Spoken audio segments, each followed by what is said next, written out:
Welcome to Fringe Pop 321, the show that believes the world is stranger than we think, but thinking should not be strange. Does the US government have proof that we've been visited by aliens? Now, many people assume that is the case. Short of a press conference from the East Wing, what would constitute proof for such an historic cover-up? Many would say, well, documents. Maybe that's already happened. I'm referring here to something called the Majestic documents. We need to talk about those. We should start with, what are the Majestic documents? Well, the Majestic documents, also known as the MJ12 documents, are a series of leaked documents that allegedly validate the existence of an above top secret government group known as Majestic 12, or MJ12 for short. Now, these are not Freedom of Information documents. Rather, they are leaked, and they have a truly sordid history that requires considerable explanation. Now, according to the website majesticdocuments.com, Operation Majestic 12, after which these documents were named, was created by a special classified presidential order on September 24, 1947, at the recommendation of Secretary of Defense James Forrestal and Dr. Vannevar Bush, the chairman of the Joint Research and Development Board. Majestic 12 was established in the wake of reports of UFOs and alleged UFO crashes, which were believed, say these documents, to be alien in nature. Now, specifically, the recovery of crashed objects in the state of New Mexico between July 4th and July 6th in 1947 caused the Chief of Staff of the Army Air Force's Interplanetary Phenomenon Unit to initiate a thorough investigation. Now, the IPU had been formed earlier in 1942 in response to two crashes in the Los Angeles area in late February of that year. The Majestic documents discuss the work of this group, Majestic 12, in regard to these crashes and subsequent UFO cases. They contain statements that the US government obtained alien bodies, extraterrestrial craft debris, and then hid that evidence from the public.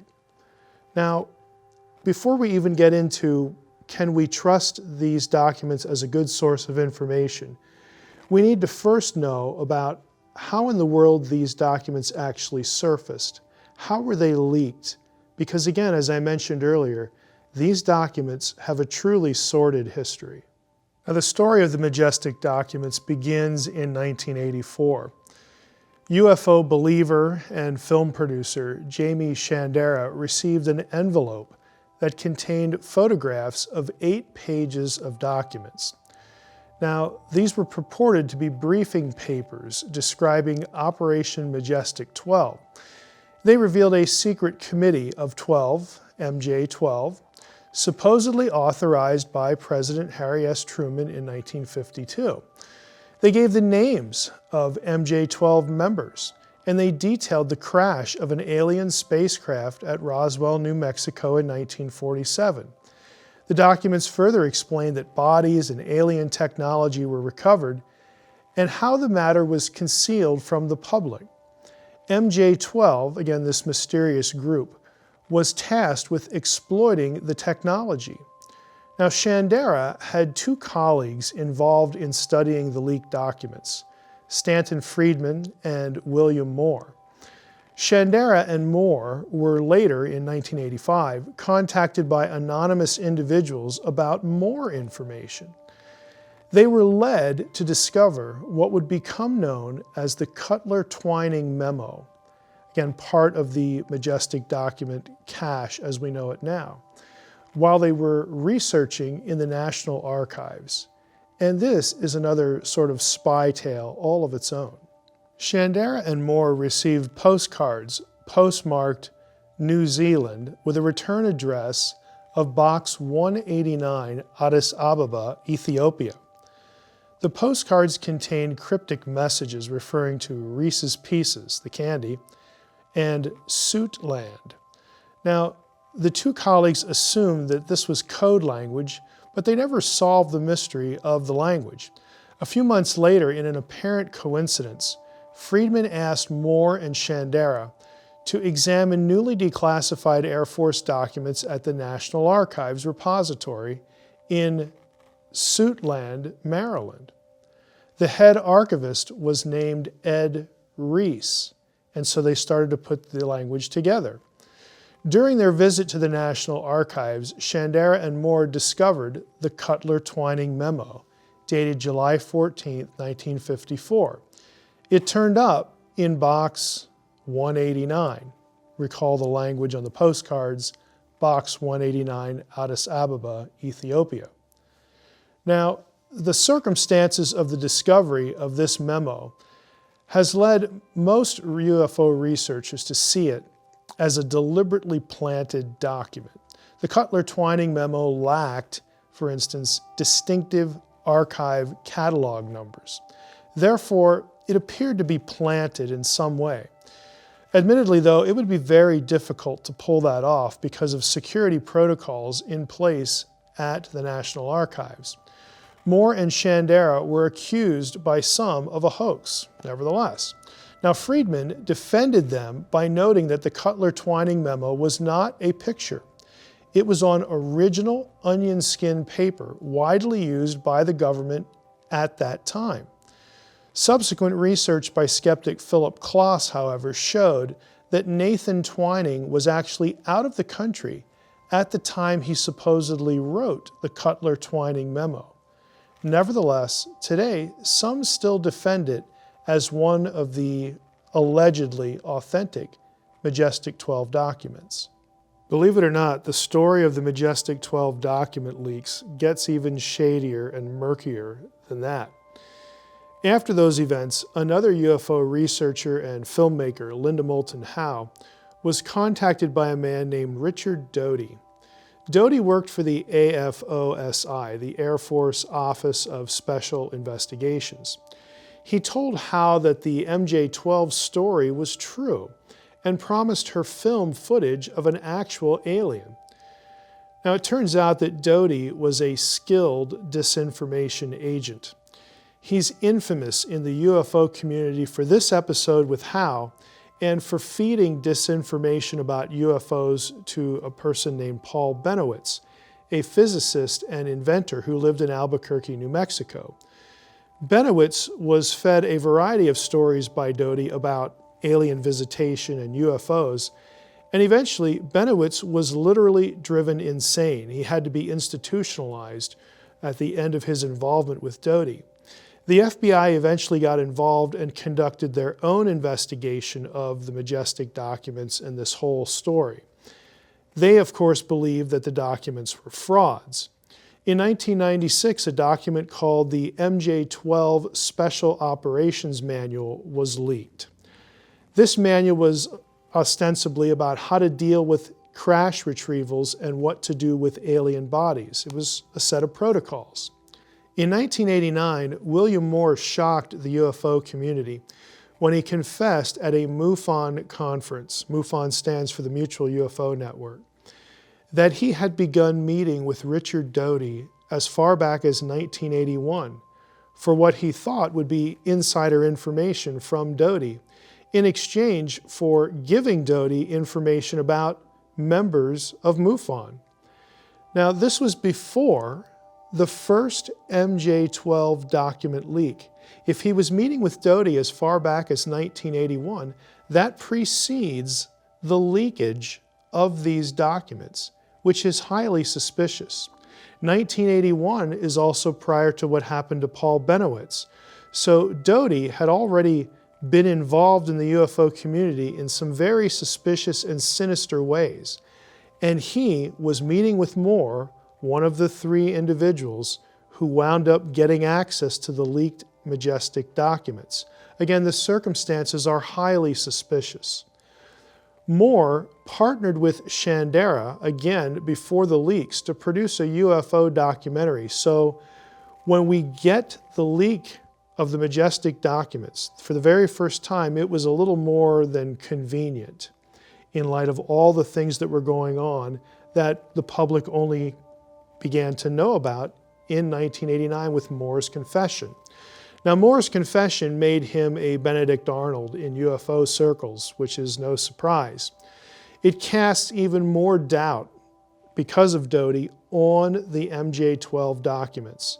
Again, these documents are not obtained by Freedom of Information Act requests. They are all leaked in very suspicious circumstances by individuals that had a long and sinister history with planting disinformation and, frankly, lying to the UFO community. Now, in addition to the very questionable provenance of the Majestic documents, they have not done well under forensic linguistic testing. Now, forensic testing of a non-linguistic nature has produced more in their favor than the linguistic analysis. But a good forger could produce what looks like an authentic document. But you can't fake the linguistic testing that I had done on these documents several years ago. I say I because I am the person who initiated a forensic linguistic analysis of the Majestic documents. I solicited the help of Dr. Carol Chasky to test the Majestic documents in some very special ways. Dr. Chasky agreed to apply her cutting-edge computational methods on authorship attribution to a range of Majestic documents which included a signature. In other words, they had a named author. Now, to really proceed here, I have to explain a little bit about what authorship attribution means. How does it work? What exactly did Dr. Chasky do, and what are the implications for the Majestic documents? Authorship attribution is a means to test whether a document bearing a signature, again that would be claiming to have been written by a particular person, whether indeed that document was authored by that person. Now, Dr. Carol Chasky uses her methods to do this on a regular basis. She has tested authorship attribution on documents in hundreds of court cases. She literally makes her living doing this, and her methods and her results have to hold up in court. Now, what she did was she developed special software as part of her PhD program in computational linguistics. And she tests, using the software, written documents for certain patterns. Now, what she's not looking for is vocabulary.